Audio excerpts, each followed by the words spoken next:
Something in my mind and in my body that कि कुछ सही नहीं है. देन कोविड का जब फर्स्ट लॉकडाउन लगा था, it was 26th of March when I got to know that my daughter has a congenital heart disease, congenital heart disease, जिसके कारण उसका सर्वाइवल नहीं था. डॉक्टर ने मुझे ये बताया कि बच्चे का हार्ट जो है वो सिर्फ 15% एफिशिएंसी के साथ काम कर रहा है and she is not having any time left. So 26 को हमें ये पता चला था. We were are running on hospitals to hospital, क्योंकि जब कोविड का लॉकडाउन लगा था नॉर्मल पेशेंट्स को नहीं इन किया जा रहा था. तो उस सिचुएशन पे ले दे करके हमको एक हॉस्पिटल में एंट्री मिली, लेकिन it was only I think less than 24 hours कि जब हमें पता चला कि उसका हार्ट डिजीज़ है और उसको सर्वाइवल के लिए हार्ट ट्रांसप्लांट की ज़रूरत है. The next day she was no more.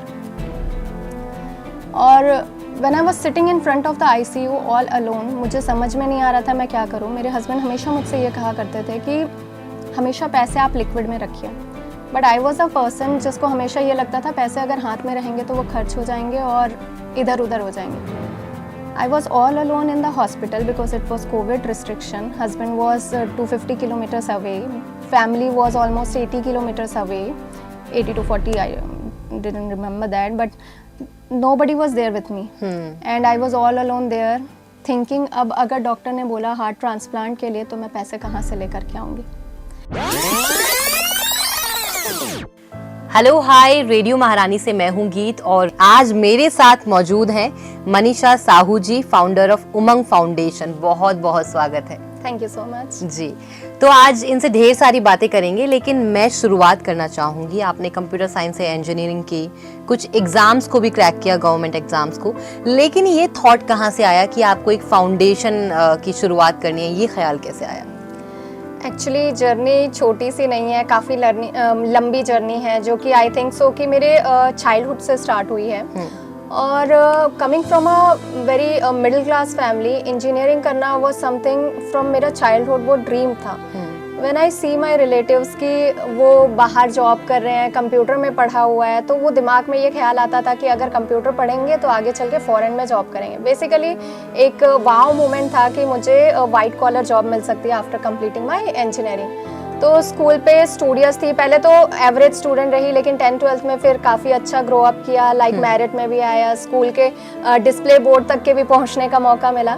But somehow कहीं ना कहीं फाइनेंशियल जो है, अगर मैं कहूँ, अगर एक मिडिल क्लास फैमिली की आप देखेंगे तो हमेशा ये होता है कि जो बच्चा जो है बाहर जॉब कर रहा है, पूरा फैमिली उसी के ऊपर डिपेंड करता है. And my father was the first person to go out of his village और वो एक जॉब करे. तो उस फैमिली से आने के कारण देयर वाज अ फाउंडेशन कि हम इंजीनियरिंग नहीं कर सकते, क्योंकि उस समय जब पर सेमेस्टर के 1 लाख रुपीस चार्ज हुआ करते थे, फीस हुआ करती थी, तो पापा वाज लाइक बेटा थोड़ा मुश्किल होगा. भैया भी नहीं कर पाए थे क्योंकि फाइनेंसेस कहीं ना कहीं पापा के जो है फैमिली में ज़्यादा जाते थे. तो वो एक ज़ील था, करना है करना है करना है. तो समहाउ फाइंड आउट किया कि कैसे किया जा सकता है, और ये पता चला कि अगर आप गवर्नमेंट कॉलेज से अगर आप इंजीनियरिंग करते हैं तो जहाँ लोगों के पर सेमेस्टर 1 लाख रुपीस का खर्चा आता है, वहाँ पे मेरी इंजीनियरिंग 80,000 में हो गई थी. I became the branch opener of the college as well. वहाँ पे मुझे एक भी पैसे नहीं देने पड़ते इंजीनियरिंग के लिए और मेरा एडमिशन हो जाता है. लेकिन मैंने डिसाइड किया to go with the government college, क्योंकि वो कहीं ना कहीं बच्चों के दिमाग में ये रहता है कि अगर हम गवर्नमेंट कॉलेज पे जा रहे हैं तो हमको गवर्नमेंट जॉब्स में कहीं ना कहीं 5%, 10%, आई डोंट नो वाई, ये ख्याल था दिमाग में कि अगर गवर्नमेंट कॉलेज से करेंगे तो जॉब ईजी हो जाएगी और हमको परसेंटेज में भी काफ़ी अच्छा मिलेगा. तो समहाउ रास्ता बनाया कि ऐसे किया जा सकता है. पापा वाज लाइक ठीक है, अगर ऐसा हो रहा है तो आप कर लो. फिर लाइक पेरेंट्स होते हैं ना कि अगर बच्चे में कुछ दिख रहा है तो वो भी अपने आप से स्टैंड लेते हैं. आज मैं उनकी प्रॉब्लम और उनके सिचुएशन समझ सकती हूँ, उस समय नहीं समझ सकते थे, बिकॉज उस टाइम पे टीनेज में वो समझ में नहीं आता. ऐसा लगता है क्यों मेरे साथ में हो रहा है, क्यों पापा साथ नहीं दे रहे, क्यों नहीं करा रहे. बट समहाउ उन्होंने देखा कि अगर मैंने एग्ज़ाम क्रैक किया और मेरे को पोजीशन मिली, तो ही वाज आल्सो कि ठीक है, हम कैसे भी मैनेज कर लेंगे, आप प्राइवेट में भी करना है आप कर लो. तो इस तरीके से वो इंजीनियरिंग जर्नी स्टार्ट हुई और ऐसे मेरी इंजीनियरिंग में पहुंच हुई कि हाँ अब मैं इंजीनियर हूँ. But was literally very very on a situation कि नहीं हो पाएगा, क्योंकि भैया भी नहीं कर पाए थे तो मेरे लिए भी वो शायद पॉसिबल नहीं हो पाता. बट वो ज़ील था जिसके कारण मुझे रास्ता दिखाई दिया और मैं वहाँ तक के पहुँची. देन जर्नी लिटरली बहुत ज़्यादा है, बहुत ज़्यादा। अगर मैं एक एक चीज़ को अगर बताने बैठूँ तो शायद ये पूरा दिन निकल जाए। तो कट शॉर्ट करती हूँ, इंजीनियरिंग कंप्लीट करते ही मेरी शादी हो गई थी। शादी होने के बाद मैं बहुत अच्छी फैमिली मुझे मिली, और उसके बाद में फिर मैंने गवर्नमेंट एग्ज़ाम्स की प्रिपरेशन की। Husband was very super duper supportive, so he told me, by the way पहले शादी हुई थी तो देयर फैमिली वाज लाइक कि मेरी बहू जो है वो जॉब नहीं करेगी। ओके। बट उस टाइम पे मैंने अपने होने वाले हस्बैंड को यही कहा था, मे बी पॉसिबल आगे चल के हो सकता है आप ये कहो कि आप जॉब कर लो और मैं कहूँ कि मुझे नहीं करना है। तो इस क्वेरी को, डिस्कशन को यहीं स्टॉप करते हैं, आगे देखा जाएगा। Now he was the person कि अगर तुम इतना अच्छा पढ़े हो तो तुम आगे बढ़ो। तो he push me for government exams. आपने इस फाउंडेशन का नाम उमंग क्यों सोचा?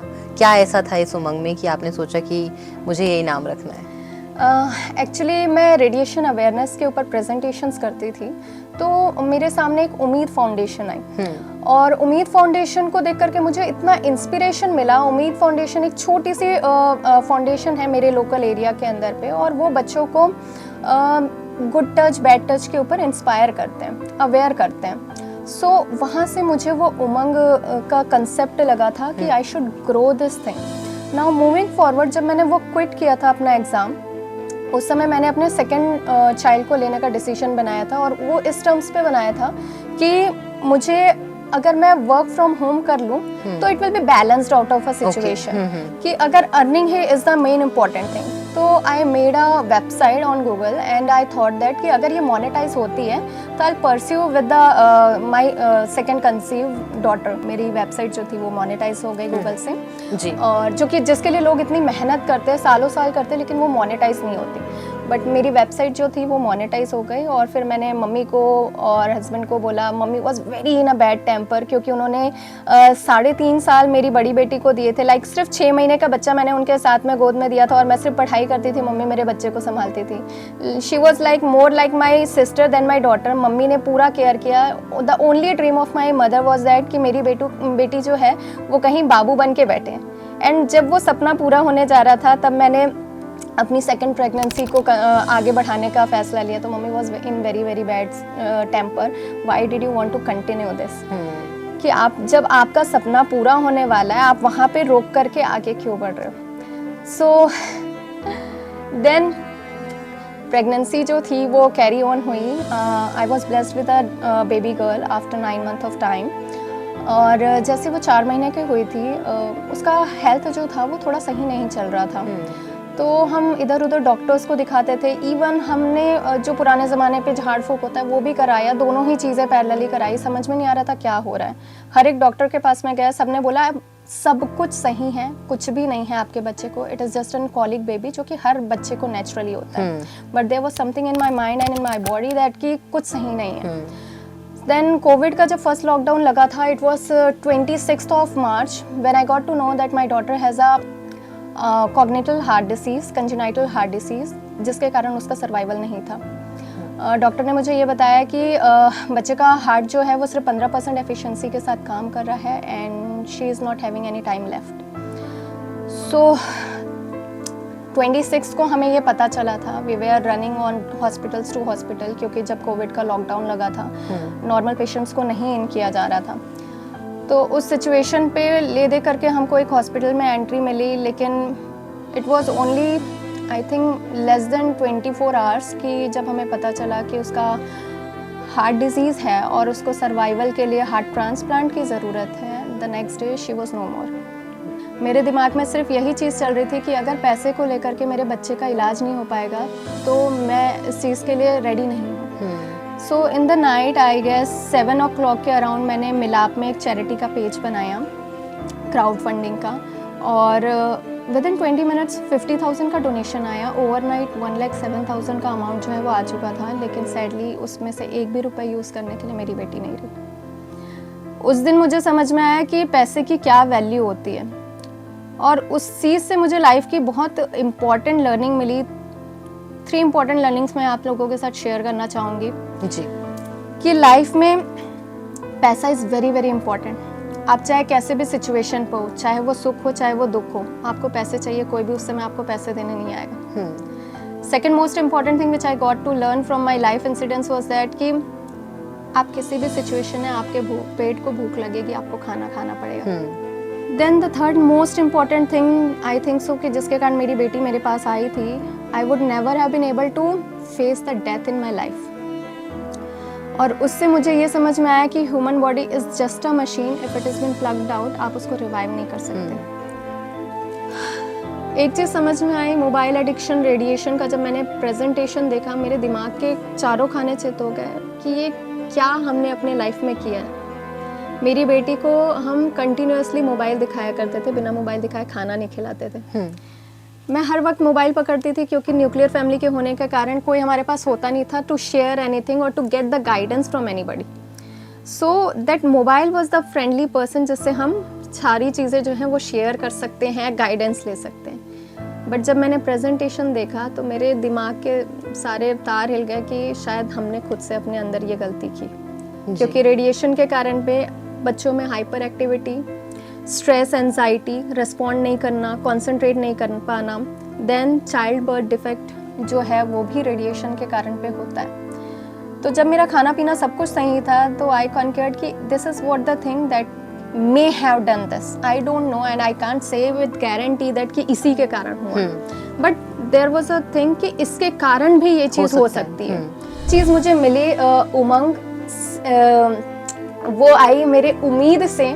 जब मैं रेडिएशन के प्रेजेंटेशंस करती थी तो मुझे लगा एक नाम होना चाहिए, तब वो नाम जो था उम्मीद से इंस्पायर होकर के मुझे उमंग मिला। और उमंग को फाउंडेशन धीरे धीरे धीरे हमारा विजन जो है इसके ऊपर में क्लियर होते जा रहा है। उमंग इज़ पेरेंट कंपनी और सोल प्रोप्राइटर कंपनी जिसके अंदर पे उमंग फाउंडेशन है, उमंग डिजिटल है। और मेरा विजन जो है उमंग फाउंडेशन को लेकर के ये है कि हम ज़्यादा से ज़्यादा कंजेनाइटल हार्ट डिजीज़ के पेशेंट्स के लिए, बच्चों के लिए हेल्प कर पाएँ। कि अगर आपका बच्चा जो है सांस नहीं ले पा रहा है, look it on to it, ये सिर्फ एक कॉलिक बेबी का सिम्टम नहीं है। अगर आपके बच्चे का कलर डाउन हो गया है, पेरेंट्स आर ब्राइट और बच्चा आपको काला दिख रहा है, तो वहाँ पे क्वेश्चन मार्क है। It is not only about the DNA। For a moment से आप ये समझो कि कई दफ़े ये होता है कि बच्चा काला दिख रहा है तो लोग डाउट में आ जाते हैं कि ये मेरा बच्चा है भी कि नहीं, या literally I want to say it openly. और आपको ये चीज़ समझनी चाहिए कि because of lack of oxygen in the body आपका कलर जो है पेल हो सकता है, डार्क हो सकता है। तो you have to check this. आपके नेल्स के colour you have to check this.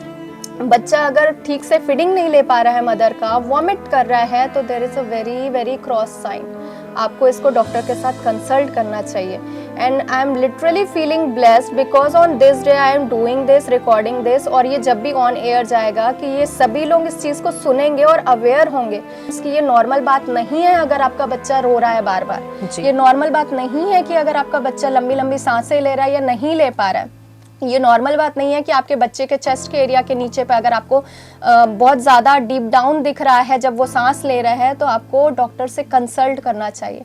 तो with the Umang foundation I want to move forward and to make it as an crowd funding और वॉट एवर चैरिटेबल प्लेटफॉर्म जिसकी मदद से हम ऐसे बच्चों तक के पहुंच पाए, ऐसे बच्चों की मदद कर पाएँ जिसको ज़रूरत है, not only in the monetary terms but also in the awareness part. क्योंकि ये सिर्फ और सिर्फ पेरेंट्स की लैक ऑफ अवेयरनेस के कारण पे होता है। पेरेंट्स नहीं चाहता कि उनके साथ ये चीज़ हो जी। तो आज आपने लिटरली ये चीज़ मेरे लिए सार्थक बनाई and I am getting literally very blessed कि मैं आज ये चीज़ कर पा रही हूँ आपके प्लेटफॉर्म के थ्रू और मैं ये चीज़ शेयर कर पा रही हूँ। Thank you so very much for conducting it today जी। Thank you. वैसे आपने जो बताया है बहुत चैलेंजेस आए डेफिनेटली और बहुत बैड सिचुएशंस भी रही हैं आपकी लाइफ में जिनसे उभर पाना बहुत मुश्किल होता है, लेकिन एज अ विमेन अपने पैशन को फॉलो करना भी बहुत मुश्किल होता है। आपने बताया आपको अपने हस्बैंड की तरफ से सपोर्ट मिल रहा था, लेकिन और कौन कौन लोग थे जिन्होंने आपको उस टाइम पे बहुत सपोर्ट किया? So first of all parents है, लेकिन हस्बैंड का पुश था। वो पुश के कारण पे मैं गई। पेरेंट्स का बहुत ज़्यादा हेल्प रहा कि उन्होंने मेरे बड़े बच्चे को संभाला और काम में मुझे फोकस करने दिया। लेकिन right now the thing which I am doing right now it is I want to give the 100% thing to my husband only, क्योंकि उनके कारण ये संभव हो पाया। क्योंकि every now and then he is been pushing me to work hard. जितनी भी वुमेन हैं जो अपने पैशन को, अपने प्रोफेशन को फॉलो करना चाहती हैं और छूट जाते हैं कई सपने जो देखे थे, तो उनके लिए क्या मैसेज है आपका? सी इसके ऊपर में मेरी एक बहुत शानदार बुक आ रही है, द सिंपल कॉलेज गर्ल। जिसके अंदर में मैं चीज़ें जो हैं वो शेयर करने वाली हूँ। एक तो हमारे टीन एज के अंदर में हमने क्या गड़बड़ियाँ की हैं जिसके कारण पे आगे हमारा पूरा लाइफ डिपेंड करता है। सेकेंड चीज़, जो विमेन है जो शादी के बाद सोचती है कि मेरे सपने कुछ नहीं रह गए, आपको थोड़ी सी एक्स्ट्रा मेहनत करनी पड़ती है।